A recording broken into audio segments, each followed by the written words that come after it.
This is the Big O Show. This is the Big O Show. There you go, Ira. See, I'm at a gun range, so people can take shots at me now. See, that's. But I like that one of the targets over your right shoulder is green. So for the Heat, it's like shooting at the Celtics. So maybe it'll help improve sales. Yeah, that's actually it works. It works definitely. I like that. Take down a leprechaun. Nothing wrong with that. Right now, would it be worse if the name? Would it be worse if the name Paul Pierce was on there? I don't know, but I'll leave that. Maybe we shouldn't go there. Yeah, no, but we need a wheelchair in that picture actually in order to do that. You know, if we're gonna be speaking of wheelchairs, do we need a lot of wheelchairs for the injury report tonight for the Miami Heat? You know what? It's finally getting better. The only two rotation players out are Jaime Jaquez Jr. with that groin injury, and we certainly can talk about that. He's played so many minutes for a rookie after a college season. God bless him. Let him take time off. And you know what, Kevin Love with the knee bruise, you know when you get a guy 34, 35 years old, he's going to miss time. But if you were to tell me after all the Heat's injuries that the only rotation players who are going to be out tonight are Kevin Love and Jaime Jaquez Jr., I would take that. Jimmy Butler playing, not even on the injury report. Kyle Lowry listed as available. Tyler Hero available. And like I wrote in the Sun Sentinel today, only 9 times this season have Hero and have Butler and have Adebayo played together. We need to see this, Big O. Because winter is coming. The February 8th trading deadline is coming. We need to know, is this the best possible group?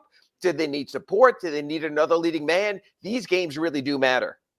No, but what's not on the horizon, at least that's, I mean, with the Heat, can you ever predict what Riley's ever going to do? No. But is the major move on a rise, or is it more of an addition to try to round out the roster? Because I almost get the feeling that the major move is really not what's on the table.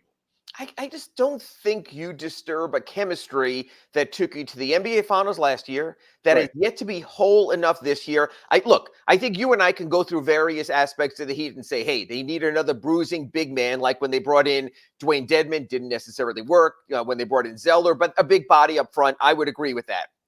A speed point guard, so quick guards can't get around Kyle Lowry like they are right now, or Josh Richardson, who's gotten older. I agree with that also. I think an ancillary move. We've seen the names, the Siakams out there, the DeJounte Murray. Here's the deal. If you take on a big salary, you're moving a big salary. Are we ready to move off of Tyler Hero? Number 2, I do believe because of the way the luxury tax is, the 2 tiers now on the apron, the Heat's lack of first-round picks, your next move could be your only big move for quite a while, probably for the last 2 years of Jimmy's contract. So I have no issue with that. So if someone tells me the final piece for the Miami Heat is DeJounte Murray and they're fine for the next 5 years, then go for it. I don't think that's the case. And you know what? I'm going to do this basically to make sure I continue to get accurate Pembroke Pines reports for the next 2 or 3 years. But I think you almost wait on Luka Doncic and see what's happening there in Dallas. Now, I know you're going to go to me, Ira, don't do this to us. Let's not have another year of the great hope on what's going to happen. But the one thing about Pat Riley, no matter his age, he's always gone for the ultimate top of the list player. Shaquille O'Neal, LeBron James, even Jimmy Butler, Chris Bosh. So I know Heat fans, you're going to throw some names. Does DeJounte Murray make the Heat better? Sure. You can make that argument. Well, what are you giving up is the thing. And not only what you're giving up now, but once you give up your draft capital, you can't do that 2 or 3 first-round picks together. So I think the next major move, maybe, God bless him, the last major move of the Pat Riley era, I think will be a move that'll be in line with the names of Shaquille O'Neal, LeBron James, and Jimmy Butler. Pat is going to go big one final time, and I'm not sure the names we're currently hearing are big enough. That's why a Doncic, that's different. That's as big as it gets, actually. So I understand that, but DeJounte Murray, see, because I'm at a point, as you know already, I'm not big on extending Jimmy. I'm actually big on the youth movement, because what's developed is that Jaquez is the shit, and now Jovic is like now turning into it also. So all of a sudden, my youth movement, led by Tyler and Bam, along with Jaquez and Jovic, and then you start you're going to have a first rounder. And so I have faith that you could find another player that you can actually help and develop. So I kind of like the depth and the way you're going with the youth movement at this point in time. And there isn't that, that one piece that's out there that's going to put you to the top. I just don't see it. You know what I mean? And so for me, I'd rather go with the youth movement and let the rest of the contracts expire. Let the Jimmy contract expire. Obviously, if you can move the Kyle Lowry for something that isn't going to, burn you for down the road. Right. Yeah. But if you're going to rent a player also or something like that for this year and maybe next year or something, then yeah, that's fine. I get it. But outside of that, I would like to see you kind of turn over the roster and have that youth movement and have a little bit more cap flexibility. And I spoke to someone who's familiar with the situation. We spoke about DeJounte Murray versus Tyler Hero. He said, look, you can make an argument in some aspects DeJounte's better. But I damn well wouldn't throw another sweetener in. Look, Atlanta gave up 3 first-round picks to San Antonio for DeJounte. They want to get back capital. They want a player. They want draft capital. I'm not trading any +1 with Tyler Hero. One, I want my +1s down the road. Big O, I think you hit on it. If I can move Kyle Lowry's contract, I'm probably going to put a name out there that you'd like to keep in Caleb Martin, but he might leave this offseason as a free agent. Yes. So if you think you're going to keep Haywood Highsmith instead of Caleb, so you might say, okay, and we're going to give up 3 months of Caleb Martin because we're probably going to lose him anyway, and you get a player in the final year of a contract or with, let's say, 2 years left on his contract before you get to the Jimmy extension window, the end of his contract. Yeah, I would do something like that. But you have to play chess instead of checkers here, not only for this season, for down the road. And there's a couple of reasons there why. Look, I know that he can beat the Celtics in a playoff series. I've seen it often enough. But the Celtics are much better this season than the Heat. They just are. They just are. I think you have to agree there. He can win a series. The Denver Nuggets are much better than the Heat right now based on last year's finals and where they are. So I like the Heat as a puncher's chance. Always have.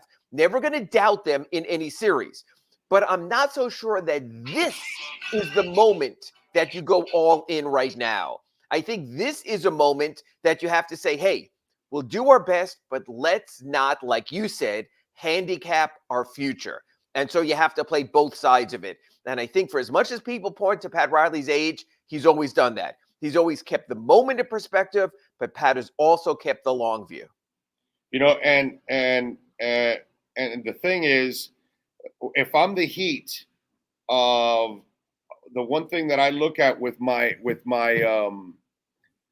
roster is I'm kind of setting myself up here because all of a sudden now I've hit on Jaquez. I'm developing Jovic. I have Caleb. By doing this, I've also alleviated the burden of building with Bam and Tyler saying, oh, they're the end-all be-all. They got to carry us. No, now I've taken some of the scoring burden off those guys because I've developed a couple of other guys now, and now I have a supporting cast around Tyler, around Bam. And so I really like the direction the Miami Heat are going, post Jimmy, post Lowry. And the other thing that I like is that Jaquez has leadership qualities to him too, on top of all of that. I haven't learned enough about Jovic yet, but I do love his skill set is what I love and how he's growing. You know what I mean? So I just kind of love the way the youth movement is going. And I really like now what we have for the future as a foundation. And if you find that one star for those young guys, go for it. God. Yes. Oh my God. Go for it. But what I wrote today at the Sun Sentinel, I just posted it, it'll be in your doorstep tomorrow, is the Heat now also have their glue guys, which are really important in today's NBA. Caleb Martin spoke to me. He said, it used to be go out, get 2 or 3 stars, and you're going to be great. And then you looked at the Lakers with Westbrook and with Davis and with LeBron and even what the Lakers have now. And you realize if you don't have those glue guys, and so I wrote about the Martins, the Highsmith, the Jaquez's, the guys who understand that they have to defer to Bam, to Jimmy, and to Tyler. You need those also. Jovic, the same thing. He plays the first 90 minutes of each half, but he sets a nice athletic tone. He's a ball mover. Guys like playing with him. The glue guys are so important. You know what, Big O? That's what the real teams realize, is that you have to have those guys as well as your stars. So when you see a team like the Dolphins with all their injuries, and you don't have enough glue guys in there because guys go by the wayside, and you're pulling guys off the scrap heap, that's what the Heat have. Look, I'm not going to celebrate Caleb Martin, Hayward, Highsmith, Josh Richardson, but they fill in the gaps for this team, and they don't overstep their bounds. Those it's always guys been like that. It's James Posey, it's Keith Askins, it's PJ Brown, it's Dan Marley, Udonis Haslam. It's always been like that for this franchise. You've always had the guys that help you win. They're not the stars that lead you in the win, but they always fundamentally. I mean, Chris Bosh might be the most expensive and most superstarish glue guy I've ever seen in my freaking life, dude, because he was a superstar that then understood I have to be kind of a glue guy for Wade and for LeBron, and that was enormous. It's always been like that. Even under the prior regime before Riley got here, they kind of did the same thing too. Always had glue guys. So, or even when a Shane Battier came in, a Mike Miller came in, a Ray Allen came in, a Birdman came in, all guys had been stars in their own right somewhere else. They understood the difference. That's why I think even a subtle move like Josh Richardson for the minimum. Look, Josh has been uneven, but he hasn't overextended what they need him to do, and that makes a difference. So I really like the roster composition. And like we spoke at our top of our Acura of Pembroke Pines report, what I like is we're finally getting to see it all together. We need to see it all together. You want to know exactly what you have, preferably before that February 8th NBA trading deadline. Okay, so the one thing that I can say is Kyle Lowry. That's one thing that you can move because an expiring deal is always sexy. What's out there that they don't have to overextend themselves with some kind of contract for many years? Well, I think the DeJounte Murray thing is out there just because he's there. But again, that's the long-term deal. That's not something I'm necessarily looking forward to. You know what I like is there's a weird rule this year. If you're over the first apron of the luxury tax, you no longer can sign a player who's earning above the average salary. So the Heat buyout move last season that they couldn't make that they made for Kevin Love, they couldn't make this year because he had his high salary with Cleveland. There was just a trade recently where Danilo Gallinari went from Washington and was moved in a trade with Detroit. No interest in being there. He actually earns under the average salary.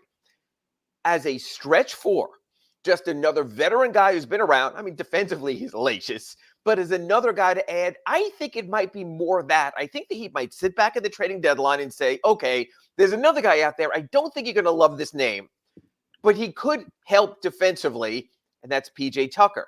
He also was below that salary threshold of the average salary. He doesn't play at all with the Clippers. I know he's 83 years old.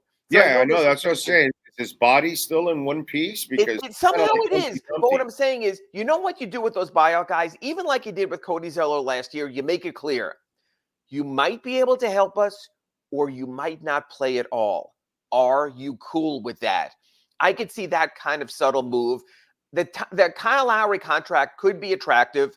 They've shown they can win without Kyle when he's missed this time. Tyler handling a little more. They have enough playmaking with Butler and with Jaquez.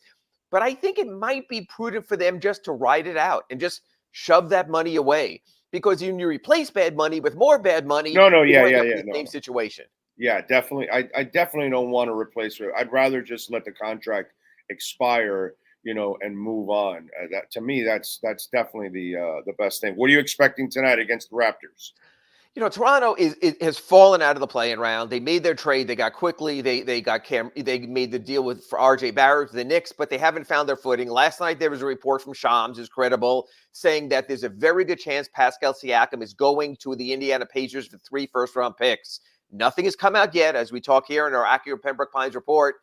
But if you're a player and you know a team is close to trading you, you got to wonder where your head is. It's really interesting. Last time he showed up here when they had those play-in round makeup games, they had OG and Anunoby, they had Siakam. They looked like they were going somewhere. Jacob Poeltl wasn't hurt. He's hurt right now. I think Toronto is in blow-it-up mode. I think what you're seeing is the pieces one by one. Kyle Lowry goes away. Kawhi Leonard goes away. Fred VanVleet goes away. So I think you've got to hit a team like this. The Toronto Raptors, I'm not saying they're not playing for winning, but they're not desperate for winning. They're already taking the long view. Yeah, they're transitioning. You know what completely. the Heat have done this year? They've been very Dolphins-like. I don't mean that in a bad way. They've taken care of the bad teams. So playing Toronto is like having New England or the Jets on your schedule. Then you get Atlanta on Friday, the same thing.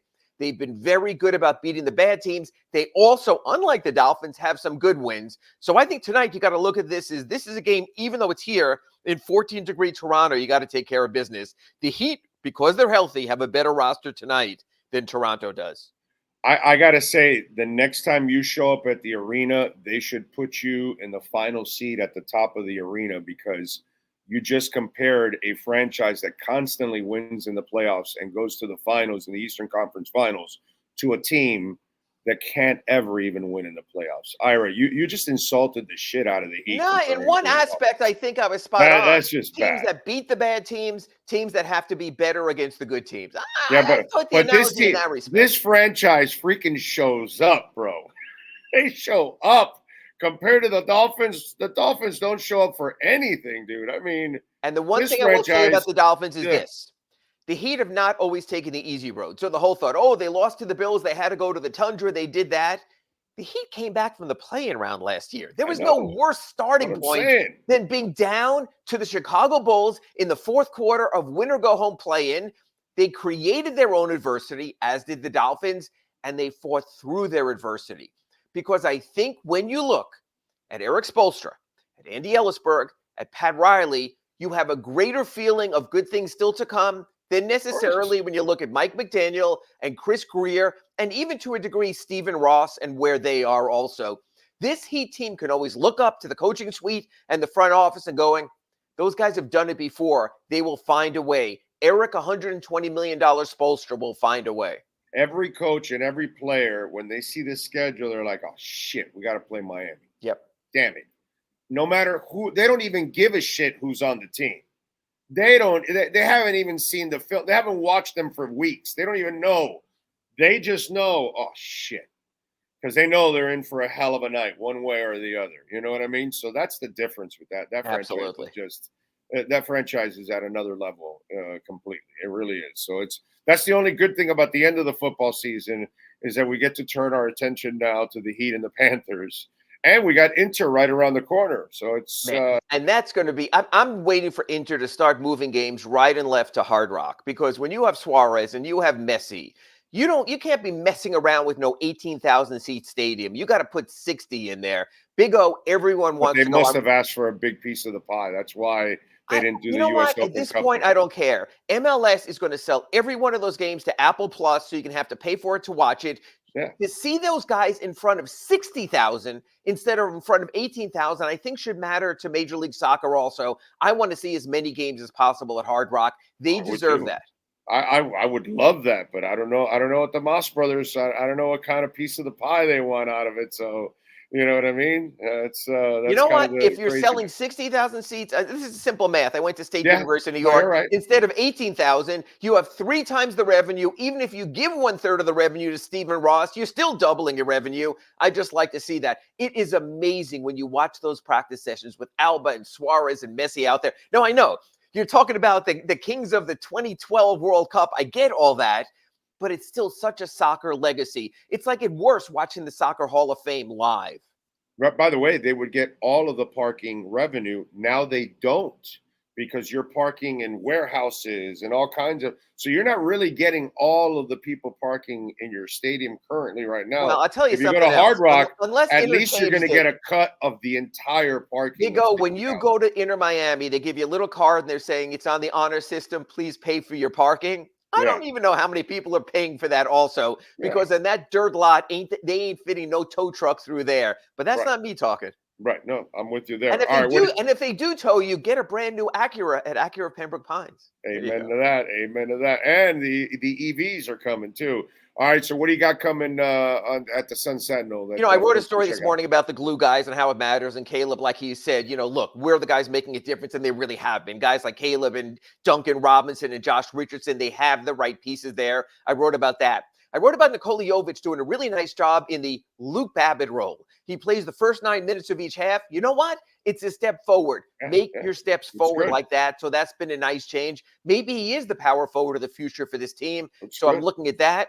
And Udonis Haslam last night on his podcast with Mike Miller made sure to apologize one last time to Bill Russell's family, because when his number goes up on Friday, he doesn't want anyone looking over at number 6 on the south wall and going, wait, didn't Udonis want that to come down? So that was interesting also. So we're going to have a lot of Udonis Haslam coverage leading to the retirement of his number. Halftime Friday night, Kaseya Center against the Atlanta Hawks. Should be fun. And the statue next year, that should be a fun event also for doesn't the statue have to be, awesome. This is my house?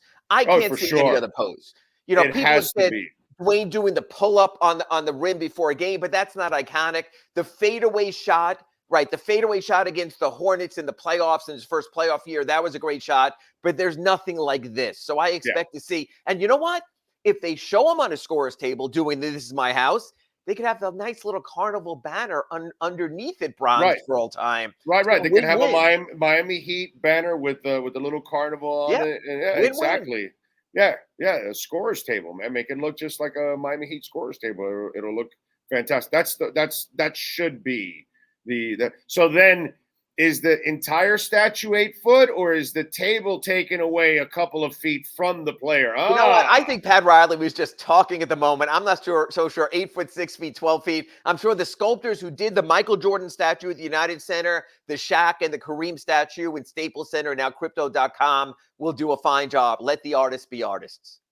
Follow him on Twitter at Ira Heatbeat and catch his work there at the South Florida Sun Sentinel and subscribe. Ira, thank you. Enjoy the basketball tonight. Catch you from home next week. Thanks, Big O.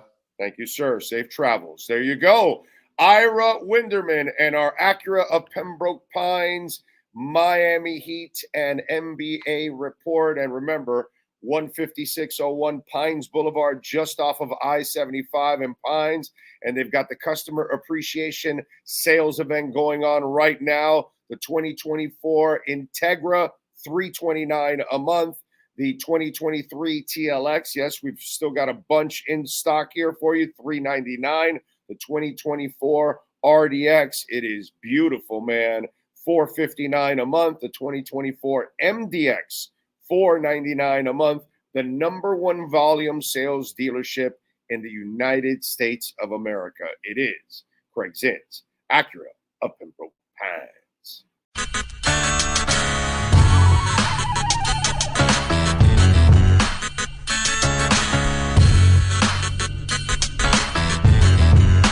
This is the Big O Show. This is the Big O Show.